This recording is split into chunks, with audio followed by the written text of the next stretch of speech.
আজকে আমরা শুনতে চলেছি রাবণের কাহিনী। সেই কাহিনীটা অনেক পুরনো কাহিনী। সেই কাহিনীটা দেখতে হলে নিচে বাটনটি টিপতে ভুলো না, আর আমাদের এখানে বাটনগুলো টিপতে থাক। দেখি কোনটা পেলে কোনটা শাস্তি। দেখ, আজকে একদিন একটা রাজা ছিল। সেই রাজার নাম ছিল দশরথ। দশরথের রাজার তিনটে নানি ছিল, অনেকগুলো ছিল। একদিন রাজা ভাবলো ওদের বাচ্চা নেবে। আগের রাজা তো ভাবেনি, বাচ্চা তো কখনই আনে না আকাশ থেকে, ওরা নিজে নিজে আসে। তার জন্য ওরা একটা যজ্ঞ করলো।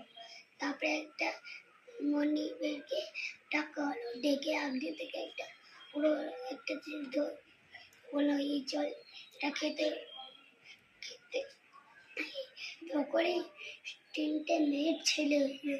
তারপরে ঋষিমশাই এসে বললো আগের ভাইটার নাম চন্দ্র, ছেলের নাম বড়। তারপরে ওরা আস্তে আস্তে করে বড় হইলো। বড় হয়ে তীর বুদ্ধি শুদ্ধি আর তীর মারতে, আর তলবার চালাতে, আর ঘোড়ার পিঠে করে তলবার চালাতে সব শিখে গেল। তখনই একদিন এই দশরথ ভাবলো নিজের ছেলেকে ও রাজা বানাবে। ও আঁকলে কইকে তো বললো না না না, চাই। সেই বইটা তোমার মনে আছে? একদিন তুমি আমাকে বলেছিলে তোমার তিনটে রাজা হলে আমার ভরত ছেলে রাজা হবে, রাম বনবাসে যাবে। এটা শুনে রাজা অনেক কান্না করতে লাগলো। তার জন্য রামকে দশরথ পাঠিয়ে দিল। ওরা ওখানে কাটিয়ে দিয়ে একটা ঘর বানিয়ে নিল, সাথে লক্ষণ আর সীতা করে।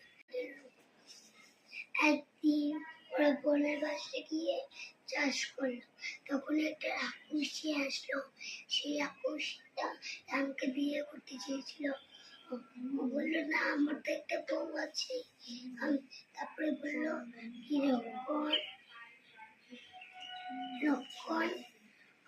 লক্ষণকে বিয়ে করলো।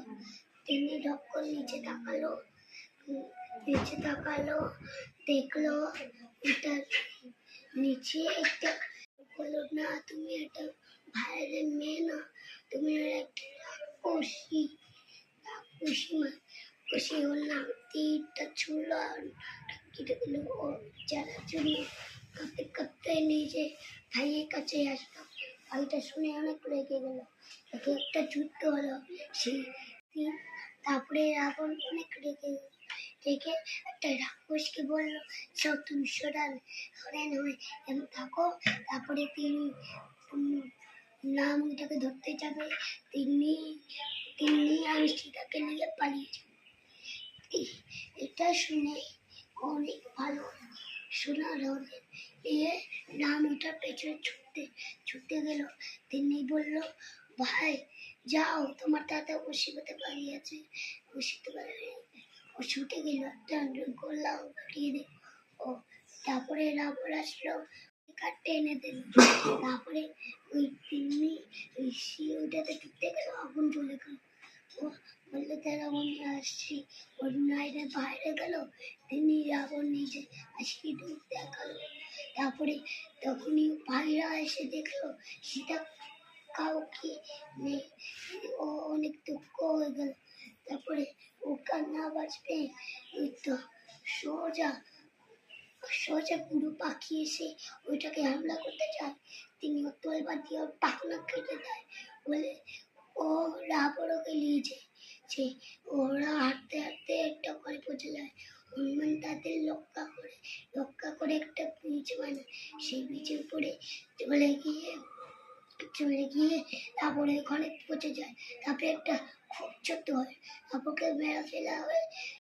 ওরা ওরা সীতাকে বাসিয়ে আবার ওখানেই ওরা ওদের রাজমহলেই চলে যায়। তারপরে এসে ওরা ভালো করে থাকে, ওখানে দেশ কাটায়। এটাই আমার নিচে বাটনটা কেউ আর লাইক আর সাবস্ক্রাইব আর আর লাইক করতে ভুলো না কিন্তু।